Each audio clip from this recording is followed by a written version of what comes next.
మనకు ఒక పర్ఫార్మర్ కానీ ఒక డైరెక్టర్ కానీ ఇంపార్టెంట్ విజువల్ ఎలిమెంట్ ఏంటంటే బాడీ లాంగ్వేజ్. బాడీ లాంగ్వేజ్ అంటే శరీరంతో నటింపజేసే ప్రక్రియ అని అర్థం మనకి.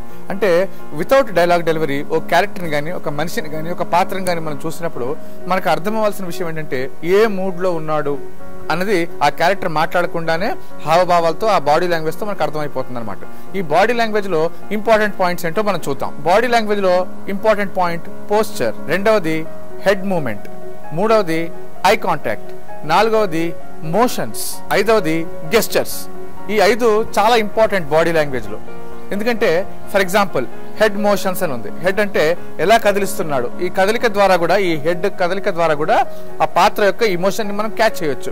అలాగే ఐ కాంటాక్ట్, ఎలా చూస్తున్నాడు, కళ్ళు ఎలా తిప్పుతున్నాడు, ఎలా పైన కింద చేస్తున్నాడు, కళ్ళు స్లోగా తిప్పుతున్నాడా, రెప్పలు ఎక్కువగా ఆర్పుతున్నాడా అని రెప్పల విధానంతో అంటే ఐని కూడా మనం స్టడీ చేసుకుని ఆ క్యారెక్టర్ యొక్క బాడీ లాంగ్వేజ్ మనం గుర్తుపెట్టవచ్చు. అలాగే గెస్చర్స్, సిగ్నల్స్ అనమాట. గెస్చర్స్ అంటే రమ్మని, పొమ్మని, వెళ్ళమని, కూర్చోమని, అలాంటివన్నీ బాగున్నావా, బాగుంది, హిట్ అయింది, ఓకే, సక్సెస్, ఇలాంటివన్నీ ఏవైతే ఓకే, సక్సెస్, విక్టరీ, ఆకలి, నీళ్లు, ఇలాంటి సింబల్స్ కూడా మనం గెస్చర్స్తో చేసుకోవచ్చు. హెడ్ మోషన్స్ ఇలాగా, ఐ కాంటాక్ట్స్ ఎలా చూస్తున్నాడు, ఏ రేంజ్లో చూస్తున్నాడు, ఐ కాంటాక్ట్స్, అలాగే నిలబడే విధానం, ఇలా చూస్తున్నాడా, ఇలా ఉన్నాడా, బాగా కూర్చున్నాడా, సిట్టింగ్ పొజిషన్లో ఏ విధంగా ఉంది, స్టాండింగ్ పొజిషన్ ఏ విధంగా నిలబడి ఉన్నాడు, ఇవన్నీ comes under body language. So ఒక డైరెక్టర్ పాత్రను ఊహిస్తున్నప్పుడు, ఒక షార్ట్ విజువల్ చేస్తున్నప్పుడు బాడీ లాంగ్వేజ్ చాలా ఇంపార్టెంట్. అలాగే నటుడికి కూడా క్యారెక్టర్ చేస్తున్నప్పుడు ఈ బాడీ లాంగ్వేజ్ వితౌట్ వర్బలే ఎంత కమ్యూనికేట్ చేసుకోవచ్చో ఈ బాడీ లాంగ్వేజ్ చాలా చాలా ఉపయోగపడుతుంది.